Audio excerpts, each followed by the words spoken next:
sound from. Yes. Or say why. It's open me shall say very free one. Oh, say no one come on a hedi. Your wine nana or say ompe.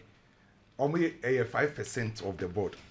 5% of the board. Details in our high. Okay. There we are. Basa for assume over there. Son also assume you because everyone says I will be crowd with Tinuma on pill. I'm say to me will be up. Any power. Any pabako. Ebi I need the power. Okay. Yeah. Would they say the opposite anchor your fahono with your Daroma? Just 1 minute. Okay. Me hear Chelsea and the Benfica game because they be a can make catch or say you do a ye shaba ye pesi suade. So they be a washer born now who something different. I was so usia now my with tea for no washer for so tiasie. Saturday na near the Benfica and Chelsea a game in one common. Me catch or say every single game be a mehu Chelsea e wo FIFA Club World Cup biano. It seems Enzo Maresca as a son approach or ye experiment. So na me omone Benfica na me pestala Chelsea bebo me pa approach ombe yusu and no kre omuko share Benfica no coach ni say yusu a different approach and a different style. Ken Chelsea against Benfica second tie ready. Dear me hu ni say Enzo Maresca yusu a left-sided dynamics ana Enzo Maresca yusu ye semi na me breaking it down. Chelsea Asia game na se no Oma Kopama operate as a left winger. Unse mostly Kopama mba number 10 or right wing. But against Benfica, busa unse di inti no ma Kopama ko ball left wing. Reason ni na say Kopama ball left wing na. Kopama drifty inside. Now we pin the right back of a Benfica. Branty friend said Frederick. The moment Obe drifty inside into so which yellow na or na a Kopama what drifted from the left wing to inside left. What drag Frederick or right back no Ediama Benfica. Sa space no a ho ana kukureya a running utilizes sa space no and then you can say the left-sided dynamics. The moment that Chelsea be use left-sided dynamics no and the pressure to Benfica for no to say yem concentrate to ho na a free Pedro Noto any a branch friend say Rhys James on the right side. And it's our two players on that right side in Ashe goes. Ana Chelsea omo attack bi ana kese pano any omo ha adwen pano na e on the left side. Another experiment for the match Chelsea. That was the reason why at the end of the game 22 attempts to score. Emu 12 you on targets, 4 big chances, 4 goals because of the style of play of Enzo Maresca, the left-sided dynamics. I think say Club World Cup no coach ne experiment be bra FA at least but you must say Chelsea show for what is oh no mo ya adwen sir. Can me person me share e bi mo boy you know say so mo you almost about Palmares or quarter final. Me de meni debut mimi hu sa o de mani agide ma Chelsea say sa experiment ni new approach na coach ni introduce no players na tiase. That's the most important thing. And to say na coach ni a different star de chino a different star na omo dey get results any ball no omo but I think nyoma e koso ye de ma Chelsea ye hope say ya no beto so the new season enkoye say ye ni beje kakra ni asate aba so big ups to them. Mami rem transfers no na amanfo epe Nico die no de koye ni nyina na ye say Felix Tenter a oye coach agent Edema Nico Williams ana osako shia de kobiem ene Barcelona fo di nkomo say Bilbao for na ma Nico Williams na busuafo pressure yenim say release clause no Barca ebetime nye ska de akwa akotua na mum ade a yese omusuro pa no say ombetima register boy ne say omukotua no release clause ana say omuntimi nkotua ana Barca for de oma no eka che Felix Tenter say ye betima register Nico Williams. So Felix Tenter eka che say ompe ano operating guarantee okay eye Yokaris ana Lisbon for de no na eye verbal agreement. Enti Felix Tenter ka che Barcelona for ne say operating agreement. So yen fan to krata also say Semu kotua release clause impokra na betima register semu ntimi register de ne yebesa de ni a che be foforo. Eno na Barcelona for twetwe omo because omo nim say sa 1:1 rule no omo ntimi nwie enti omo ntimi control rating guarantee emfa ma Nico Williams say chenchi na oba on be register no so eho anema Felix Tenter ka say omo mpe Dani Olmo situation ni bi ana omo so de ye betima guarantee say betimi the Abrante friend said that Nico Williams Sabay will register no. Already. Barcelona try say omo financial fair play space no. I just want free 23 million euros. Se Barcelona bet me a register Nico Williams sir. Omo salary sa financial fair play space no. I was so free 23 million euros. And yes, omo ntimi nyo. Players no more hona omo salary no say be free. That's the reason why I no more try so bit to set test again on betono. Arahu on bet me jane kwan. Omo try say omo salary wages no bet me eyi bebre free so. Na sa 23 million euros no. Omo timi dia register Nico Williams. E ho na problem ne wo. So na eye nkomo akoso. Ana Barcelona board no koye meeting. A omo discuss how omo bet me register Nico Williams. Na Barcelona board ne for omo mame. Omo ye nipa 17 ana wo board ne so. Nipa 17 no emu 5% ana mpese Nico Williams ba Barcelona. Out of nipa 17 no more Barcelona board ne so no emu 5% ana mpese Nico Williams ba Barcelona. Enti sa nipa 5% no ana ekoliki information no edema mundo fo. Enti mpanyimfo no more board na so na ekodi nkonkonsa kire mundo deportivo fo no. Sa newspaper na omo ye Barcelona fo no mundo fo no ana koliki information no. Enti sa information na ba bonte ana wala porta mo so te yo mo so koliki de ma Gerard. Enti ase so obi afa baabi because I nipa 5% no more board ne so no. Omo see Nico Williams ne ba. Luis Diaz ne better than Nico Williams. Enti omo nim adekronti a wala porta mo sorry to say omo ye crazy about signing Nico Williams on Barcelona. Enti sa problem akofa ba ni nyina na anke ya de a omo kwaje to mo say Luis Diaz ye better than Nico. Yes, 5% no. Omo de sa no mo hu no. Sa no mo hu no. Oh, okay. And this nipa 5% no omo nya majority na say omo nkofa Nico Williams mbra because one apart from ball no economic benefits no obema omo ska more than Luis Diaz and then no between Luis Diaz and Nico Williams the Osha Barcelona jesu obeton Barcelona maba senye ska no Nico Williams so sa nipa 5% no and e key information no eti say the company bia wo board a omo akoye meeting na decisions no eni say eye ade e ba bonten by sa nipa 5% in the koliki and the bars and one report am so sadia and no mususu nipa ne Gerard yesusu yema Gerard information na Gerard so enfambra bonten by me no ka say Barcelona prepare contract for Nico Williams so ma prepare bibia e de ewie na onim say papa friend say Hansi Flick esane Nico Williams ka say bi Emma this time around or the ni projects or the Abrantie ni role any style of play bibia oni ne discuss ye na eno na yensaka likely lineup as Nico Williams won be yusu the new season. Again, Barca a likely lineup on be yusu nie. Goalkeeper na say ni mo na hokra na yenko for interest no wo. Nico Williams on the left side. Lamy on the right side. Lewandowski. Na yesen komo na course between Hansi Flick no catch Nico Williams say obeba Rafinha a operate as a deep lying poacher. Into adena be number 10 ho. Na Pedri and Frankie Dion awo the base. Into many mo no de ebe yen no. So Barca for the guarantee boy and say oba on betimi ama now register. Nti say na be hye. Say na be hye. Yes, o ma ton Aroya na. Saro obet na on pokra na you see center pair hono do mo so no Inigo Martinez na Kubasi. Na say team we there o be gu Madrid na. Yeah. Ana. Yeah. Maybe so question. Me say na be say. Oh. We dey no dey ana. Said you the last season got some best actually ni say you news view. Enti say you ma guarantee boy ni say on bit my register. Jabi Alonso hye nema ye pa. Who line up no say wedding. Wedding. In 10-1 dey. Enti ken nipa 5% on more board ni so na kodi nkonkonsa ma nsem pro. Ma won say be cross o mo Madrid for. There you be Barcelona for Barcelona board o mo Madrid for. Say there baby nipa ba ku. Nipa 95 is here cancel mass 5. On 5% na kodi nkonkonsa ma mundo for no. I am as story din na ba bonten no. Me na wo ka say the latest from Mohamed Kudus.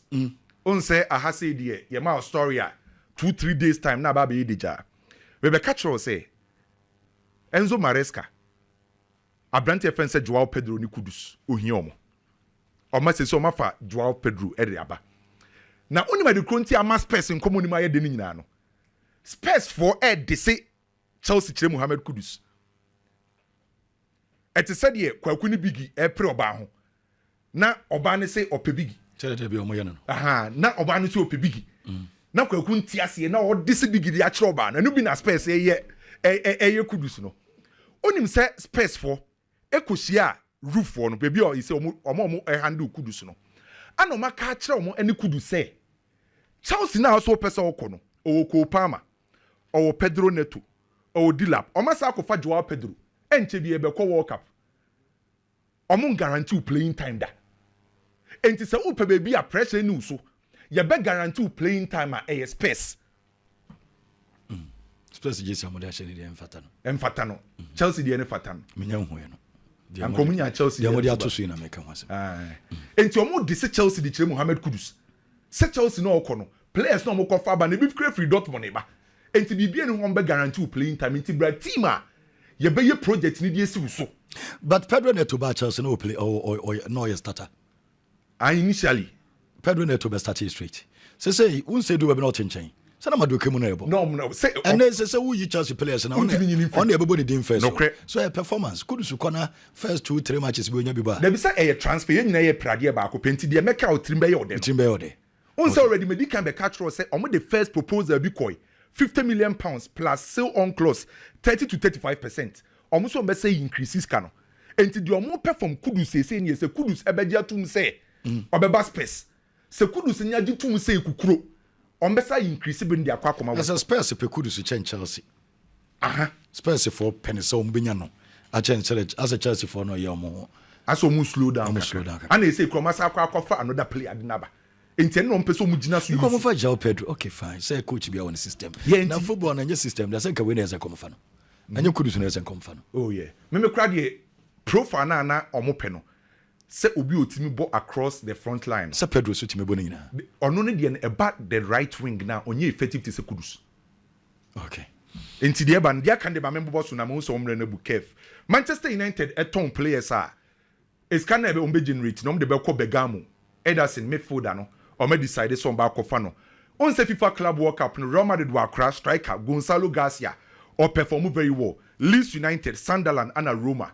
aba akra no ho Hendrick say or train the final decision of Jabi Alonso say Alonso entimi an guarantee no say obenye bia bo pa obeye kia Juventus deal need the hope for Hendrick ne Emerick Laporte de na wo kan 3 years no almost say man salary of 4 million euros and only a net de Eban no Juventus we bi almost say omo pe kwakwa de se no team Manchester City Oscar Bob Juve for say omo pe Oscar Bob na last week na mbeka ebereche ezene Arsenal de no meeting ne koso Sunday enwe ya na eye Andri Beta ana Mikel Arteta mienu ana koshia CAA Base Limited for no ana omo dia to manim say abrantie no wo clause bi eye ba be £60 million and then Arsenal for her crown be fa so activity eye Isaac ne Liverpool de ma latest ewom £130 million na eda ho no Liverpool for no say so ma ye sign ni scan wo soro o me decide say any ade ne face can have Elliot enko Newcastle already Newcastle for so pe have Elliot somebody sika sen na ebeka Elliot ho say so met mine be 80 until Elliot be say 40 now and 50 now Elliot the number of 50 abeto I say yes I don't go enti de baba na patade no teams o mo peni nyina no metima confirm the amount from JJ Sports ye ni o medi nkomo teams are omaye serious about Partey assistance now Galatasaray teams ni at the office be braba and ye ni JJ omo handle Partey deals no ye ni omo di nkomo no omo say teams ni be braba by the omo say de bi omo tato omo no Galatasaray for that's yem fansio ene kwametela Adelson Bray na be ram kakrama me keme da say who Chelsea signings ro yem show as wo hwe chiri sana wo yem shisho ehu meka Chelsea asabu kakra ehu pa me de manu betum Jimmy Gettins Jimmy Gettins Jimmy Gettins don't could swine nimbo no mo so mo pedo wo ball no so obi anto yo ye be bon komo me di Chelsea ne ho komo kakra na Ken awosi ewo dunkwa no fin chiakese pa enkoma no na mame no mo komo kakra about the Nico Williams deal Saturday ni anwumre na reports be as a na eboboba from Barcelona was say deal no say a call offer na Barcelona fought. That was the story coming up. I was like, and the BBS na ken story ni nyina send ye uchire mu ne say the camp of Nico Williams demanded say a clause should be written or should be stipulated in the contract say if Barcelona do not register me free club with Marco free. Barcelona for so estole. Now watch this. Sa clause we Barcelona fa ike 1-1 omudi shemu. Barcelona fa Jules Koundé omudi shemu kai Jules Koundé kre start leg na omobi na written. Of course. Frankesie na ese no contract him.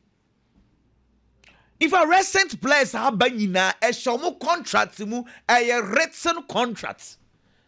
So ask yourself, say, why is it that Edrunuko Dianoswa a one started about one person with the bashim?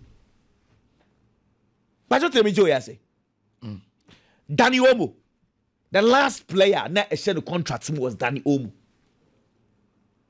Danny Omo contract no na a shame say Barcelona and register no obeko free.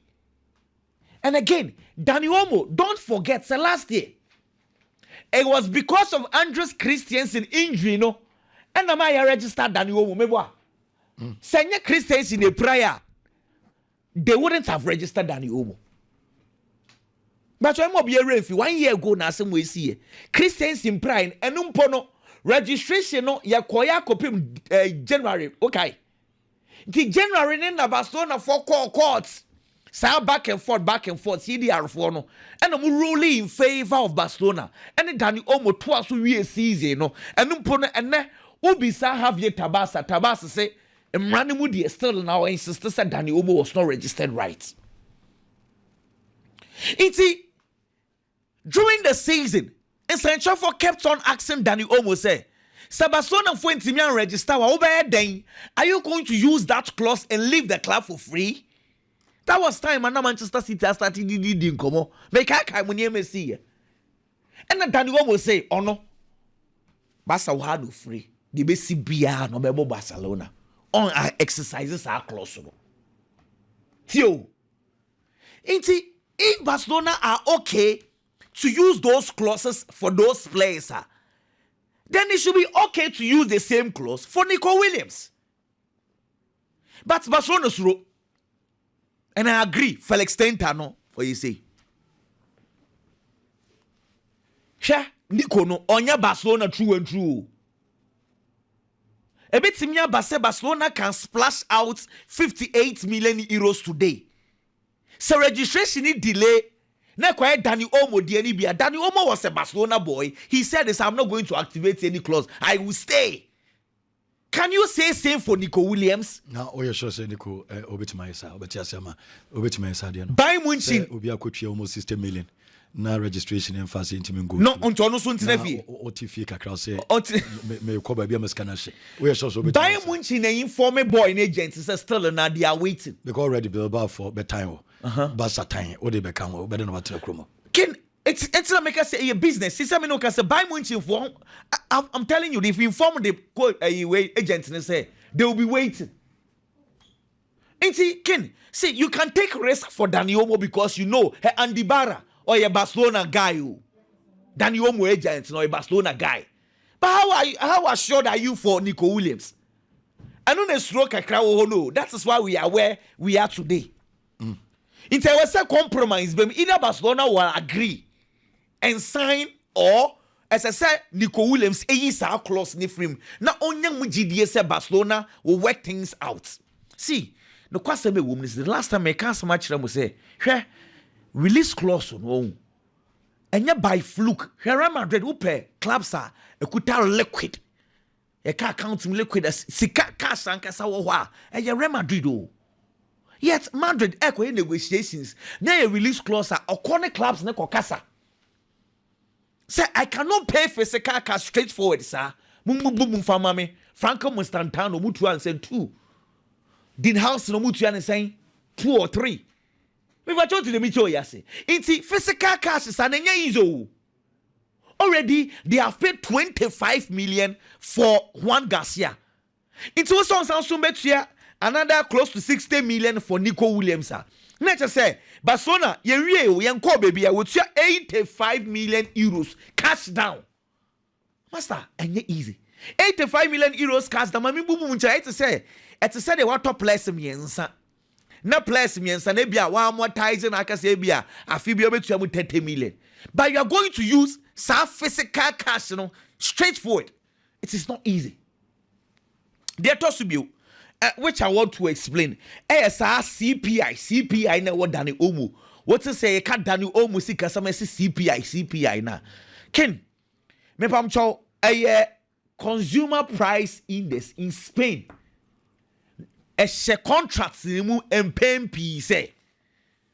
So release clause biano and normally place so they show more contract to guard against inflation. Ebia me Nico Williams release clause no 2023. Na 58 million.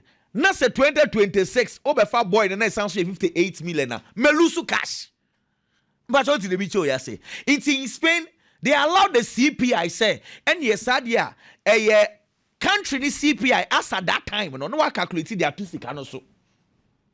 Senior Bayer, the man won't lose value. Into players' wages with Spain. Afibia no depending on how inflation run our country no. It is gonna be home. But what I say now, so Barcelona, what they will do is that the 58 million plus the CPI, today's CPI, me check it was Spain is around 2.2%. Plus the CPI, no, we will cut your tax. Inti tio, the ma deal in your style be say. When him say Barcelona tia, we never say any CPI in around 61 million euros. Chess was also cut your tax ma by no. Senka, let's go Madrid Bilbao for the betia. Barcelona beti me am almost 60 na tax no. Ye year free. But again, they say no, you have to go through the process. As I'm not straightforward, say ye deal no. Ebeko enim kakra yenya abotre. Ken that yen say Chelsea recruitment no more yan wo. I am beginning to feel say when they are looking out for a player, they don't look out say ye per striker, ye per winger. They look at the department. Ye per forward. Forward no I was sell ball at least 2 positions. Make forward number 7, number 11, number 10. Number 9, 4 key positions. And you be also 2. Into those players coming on board, no. Obia and you be about to Jimmy Gaines no team bo force 9. Now watch this. But one of my calculations Chelsea for attacking departments, you know. Many 17 players. 17. 4 positions. Say ebia so bia for 2. As I say, saying 8. But they say Chelsea was 17. If you want a pictorial evidence, this is it. Into wingers, you know. Say 8 wingers, natural wingers, Ankasa, Pedro Neto, Noni Madueke, William Esteval, Joao Felix, Jimmy Gaines, Tarek George, Muhail Mudrik, Raheem Sterling. Wingers Nankasa, number 10 no Enzo Fernandez, Kopama Nkunku Chukwuemeka, Leon Delap Jackson, Joao Pedro, Magiu, Armando Broya. See, Chelsea needs 8 out of the 17. Meaning, say, a lot of players will go. See, the reason why I am not so much worried about the numbers is say, what teams are and you see 10 players at Chelsea count. So Chelsea are buying a lot of players, yet they know how to sell. Me personally concentration in because team no does because they know how to sell. And yeah, Arsenal, since I say Arsenal Football Club, player Matoni Kessie Paya Oxlade Chamberlain, 38 million euros. 38 Arsenal. I'm talking boy, I'm say 2017. But Chelsea knows how to do it. Liverpool knows how to do it. So my concentration is not there. My concentration is Chelsea last year, what they did not lack was creating chances. Chelsea creates a lot of chances. The problem is chances no more creating, no more team for goals and catch chances. No. So whoever Chelsea is bringing on board should be someone and a nine-ish pomu, and you'll be kekese or dribble, and you'll be kekese or pass well. Chelsea needs someone who is a goal scorer. Not necessarily who is 1v1, who dribbles and left, right, center. Say a wingo, say a number 10, say a false 9, as I say someone who will give Chelsea numbers, because the creation aspect of the Chelsea game is not in doubt. But the goal scoring aspects, and they are in doubt. It's boys never bandy. Ken, me persist still, no, I want to see someone and the nice ball ni mu bebre. Send a nine-ish po ni mua. Once Chelsea starts creating its chances, and problem be who. That was to be you. Yenya Kudus 2 years ago. Na yese Lami Yama Kudus Kopama. One bad season. And I feel very sad because the Matis Cunha, the Imbuemo, Joao Pedro, abe signed Kudus Hunkobo Chelsea Muninano. Mediao. Because one bad season, it looks like all these boys are getting better deals than Mo Kudus. Who made me feel say a lot of them Kudus is a better player than them. Yeah. Oh, I'm telling you. Now Mbuemo no, yeah, the ball no too. Is he a better player than Kudus? Now Joao Pedro Chale, it's no. Say said yeah true no. Okay, well anyway. Mohamed Kudus. It's well anyway. Say na na pa maybe so. Yeah, me yapa. Say teams no, omoto players, omonimba na omoto players based on rules. As you say, akoye rules. Because you say young top player say yes we in bobo. Young top player say we were talent. I say managers in top players based on rules. Say Juma no person do. Me job ba be Juma bi nti na na me to. Ebe kakra. Number 10 for na obi a be free football no ba bi akeka kone de. Say number 10 be any baby abim. Oh, say Juma no say you normally who operate from the wings. But can say no, say minim say na one kwame din komo about the Kudus say ni Chelsea role no. The Chelsea yeah I'm beginning to fake the name Chelsea numbers no those too much. Tottenham for no and our show mo de na. Tottenham so mean your project in the serious. Tottenham Chelsea for na twetwe mo dodo. Tottenham so project and say Tottenham West Ham den kenye Europa League and say na difference bi any. Tottenham mean your mundi back kra. Na ye nim komo kakra stadium na efe. Biggie. Biggie brand na ye mehwe. But ye behwe minim se mo ebenye team. But then said the Ghana ni bi ahwe aye Chelsea. Because me the Pedro na to aye no. Me ogidi se o mo to na de ne kokra na onye ye fa no say right side o kra no or your second option kra na. Hey, second option. Debi Ken wadarama. Obey third. Ken say ye Kudus na say obobo debi awu. He's our main man. So he needs a team that will be playing. Biggie. Based on the Kwakuka Siana. A Hona Mema Drain based on that, Kudus Mohamed they also choose Tottenham if they are serious about him ahead of Chelsea. Yeah, World Cup. Na World Cup, na World Cup. I know your motor matches. Modi World Cup. Yeah, England. You work Subambi or Yamwa. Player be England. Me person call World Cup. Only so much I quarter final. Round of 16. There 4 matches. Now they are prepared the whole young fan. Can they World Cup in 3 matches in Inti. And I brosa. Are possible? Are possible? But I am the pass. What can say possible? Of course. When to man your confidence better. Oh, they be to be confident, but are possible? Because a stage be heading. You're firing into Subipri. Of course, can I no credit? But in 2006 World Cup we take a decision. 2006 World Cup na yekoye no. You bought 3 matches in your first World Cup. But we made a mistake say yam for one of your best players Uncle Bilal Kensen because near if we say when you red card on team Ghana team qualifying for the next stage. But it got to that point after Inanka Ghana being here no. When we were on the verge of qualifying, I say you qualify. And certainly, I believe say a idea about going here parking. Ken Kudus Mohamed said in America no. Ye babe ko World Cup. O man be here the best players some be active. No more be game say they be on be here for that tournament because it is the biggest tournament in the world.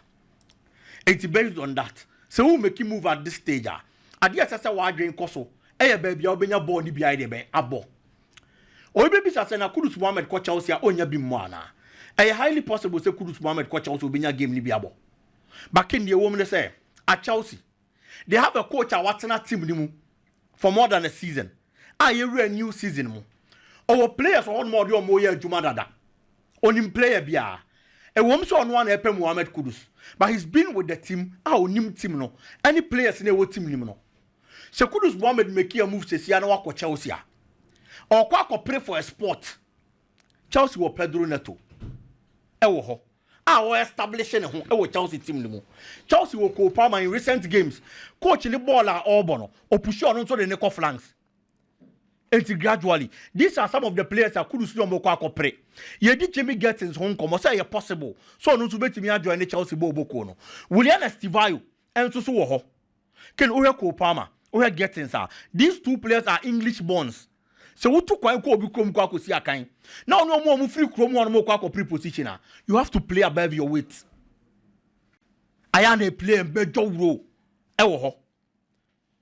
And Kudus Mohammed to fight for position with these players would have to play above his weight. And turn as our position now Branty and Saka. Ewo ndi mu honum. But so what Tottenham akin. Players now mobile Tottenham this time around. Human song. Last season and the performance that is saying what Tottenham Bobo called him. It wasn't one of the best. Tottenham and Nimuho play on a good season here, Brennan Johnson. He scored 11 goals for Tottenham. Oh, Brennan Johnson free on ma.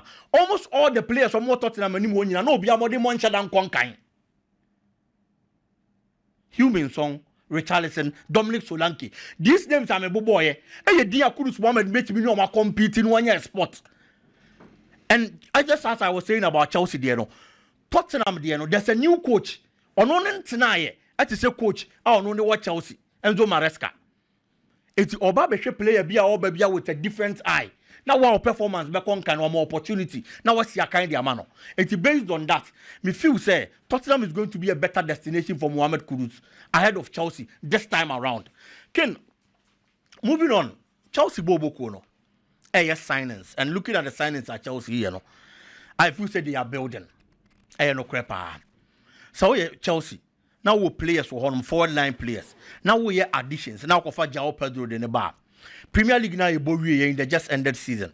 One of the players are no more than so any power. João Pedro. Chelsea aka say any mu home or play obetimi abo position be our mu. João Pedro fit into that particular thing. Right wing or body amount, left wing or body amount, attacking midfield or body amount, or signed to me as a striker. And so at the mouth. Last 2 seasons. The performance is bad. About 30 matches in the Premier League, share 9 goals and assisted 3 times. Last season, about 27 matches in the league, or share 10 goals and assisted 6 times. It's the last season performance, was an improvement upon the previous season's performance. It's clearly, unsa brand any performance ni pejanti the chain say, on another opportunity in the club will be biaba, and you bet me a kind of mano. So it is a very good mood for Chelsea Bobo Kono. Now, Omoya sa signings we it looks like Chelsea focus in anymore. The last time I make about the Chelsea defense, Ken. Who Chelsea central defense in the free honor? The left back position. In the absence of Cucurella. Why now bet me about this or a Chelsea left back? Me who be? Right side. Rhys James for honor is solid. Rhys James in one Malo Gusto and Shadanya Papa. But at least you can mention Malo Gusto. So your right back at Rhys James in one on Baba slotty in. No was our position. No. The left back position for Chelsea. Minim se Cucurella and Pradintia. Cucurella is always available in Intia there. Minim Chelsea left back aside Cucurella. It is a position I was on more drink call. Because football team no all build there. So person lawyers now performing well. Every department of the team should be solid. It is all focusing so much on the attack. Focusing so much on the midfield. Now just defense they were on more. Ebe we are saying no, attack ne be solid, attack ne be strong. On be bobo na ohwe the amount. But defense na was say no need defend it. Said the be attack ni failure. Boss ne be chira emma meche no. Ebe we are saying na woni bi. Enti Chelsea making sure some more margin akọ. No matimi ayi bi dia fa ho. Ken lastly on Liverpool. Finally Liverpool player Jarrell Kwanzaa. Echo. I think say he move and ebe bo akoda no. Because out to Liverpool. Now on Van Dijk in a pre-position. Only Konate in a pre-position. These are 2 established central defenders. It's a bad day, so when you be able. It is opportunity ba. Now I say Koba Leverkusen Kokosi Akanya. I was all grabbing with both hands. Recently, maybe I came. nanka who English players so mu to kwan ko Germany akwa kwesi akan but nan say if free by 2018 2019 on mobile most of the English boys were making move akọ Bundesliga nim nyina no ekọ excel e ma akiro mu din ne basoro from Ademola Lookman when he was leaving Everton and they akọ joining the Bundesliga Obeka say he's an African but I am talking about Ademola Lookman because time na all free Premier League nim akọ loan our Bundesliga nim RB Leipzig no ken he was an English boy Okoye it was a move na man for bebre mpeneso or stepping into RB Leipzig the first game which he go or in the second round you know no about 11 matches I watch 5 goals in the Bundesliga and a name as a you been who Jadon Sancho whatever that has happened to the player has happened but of course Bundesliga in Borussia Dortmund and Nema conkined man things change and Nema turned around Jude Bellingham is another example Nancy ya baba be who not so performance I not so from the move to Real Madrid it's ne maybe a Chemnanka English players didn't to coin and go outside in Konkusia kind. But in recent times in Kwadana Bundesliga Nimino, actually say how many breeding grounds are very good for English young players and the talent. A do a young player with England, not unya be more, no opportunity back, Sabra Bundesliga anymore. Gabe with both hands. Konekoya Jumane Chedi over to me because a Diyama boy from Ademola Lookman, Jude Bellingham, Jadon Sancho at the Airbano. Nancy Jamie Gettens. He's also on the radar of Chelsea and the performance across Borussia Dortmund. Another English boy. It will make sure such an opportunity to obey you see the year. And I feel that this particular move is really going to help the player looking at the performance. No, Dine do Liverpool anytime we bring a little opportunity.